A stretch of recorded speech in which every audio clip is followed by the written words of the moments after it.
My name is Monika Ekiert. I am Polish and I worked at the border also as a volunteer and also was hired as a fixer for different international organizations. Fixers mean you fix everything. You find the solution, you manage the housing, location, transportation, how to get to the shelters, how to get to the borders. It's very, very different. From the first day of the war, there were so many people crossing the borders by foot, by cars, by every transportation possible. It was thousands of people like panicking, crying, crossing day and night the borders. And it was a chaos for the other side. Nothing was organized, nobody was prepared. We couldn't really realize it's a war at the neighbors' side. There was only one first organization at the border. It was SSF, it's Sauveteurs Sans Frontières. It's a French-Israeli doctors. The weeks after, when we came to the border, it was so many international organizations, so it was well organized.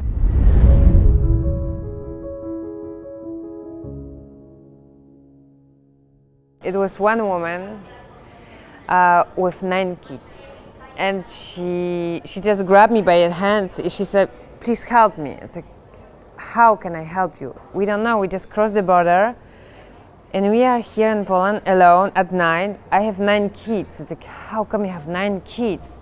She said, yeah, because this is my kids, the kids of my brother, the kids of the neighbors, and they all stayed at the war, and the women are the nurses, so they had to stay in Ukraine. And I just crossed the border by myself. I have 9 kids. Like, first time in the whole war time zone, I was crying. Like never crying, because you have to be strong. You have to give them the support. You have to be like, give them the security. It's like, okay, guys, you are here. We didn't call in Poland Ukrainian people as a refugee. We call them guests.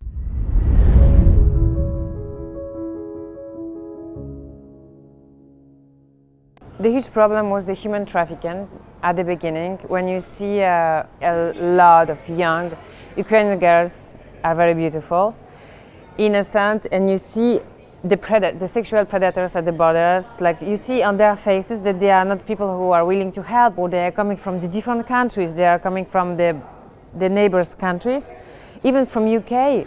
We're asking the people, "Hi, you are here. How come you are here to help the people? Like, we have the passports." Like, okay, but why are you here at this Polish-Ukrainian borders at night, willing to helping people? We couldn't manage, we couldn't check. Right now, the police was checking it, but the first 1.5 months, it wasn't a really good system of checking. You are not allowed to have the checking list of the sexual predators. You don't have access on it. So how you can check? You cannot check. If someone's from a different country, you don't have access. And this is the big problem.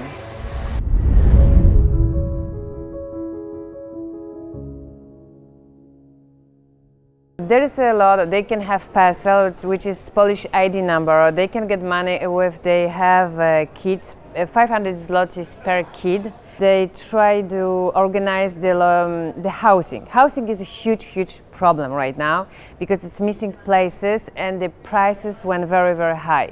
So the most important problem is housing. It's not a job, because the Polish government offer a lot of possibility to manage the job for the Ukrainian people, for the teachers, for the doctors. They have these special systems to validate the diplomas. And what we can also recommend it's to go to find a job right now. There is a lot of possibility to create your own startup, your own small businesses. Whatever you did in Ukraine, you can also continue here. We also understand then from the Ukrainian side, the people want them back in Ukraine because they are missing the teacher, they are missing the doctors, and the economy is still running in the part, in the most part of Ukraine. So we understand that they prefer them back in their country.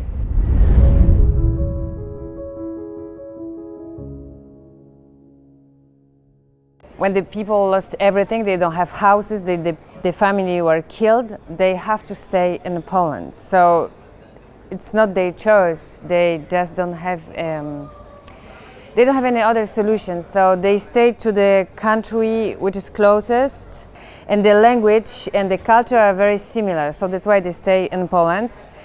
And the other, like from the different town, they're still working in Ukraine. The people prefer to come back because it's like a few months already, so they are missing their country, which is normal. But what we saw, it's after the massacre in Buchov, the people decide to come back and fight for their country.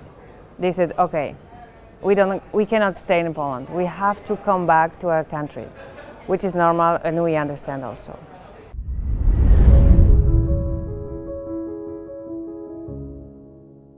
There is a problem with language. It's missing the classes of Polish languages, because if you want to integrate the country, you have to speak Polish.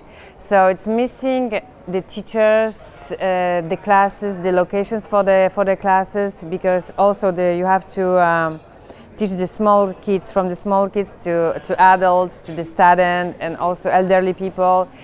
It's like the people are all over, so I don't have free transportation right now. I don't have much money to move from one place to another, to take classes, to do something to make them easier, to have different places to allow them to take classes in Polish. This is the most important thing.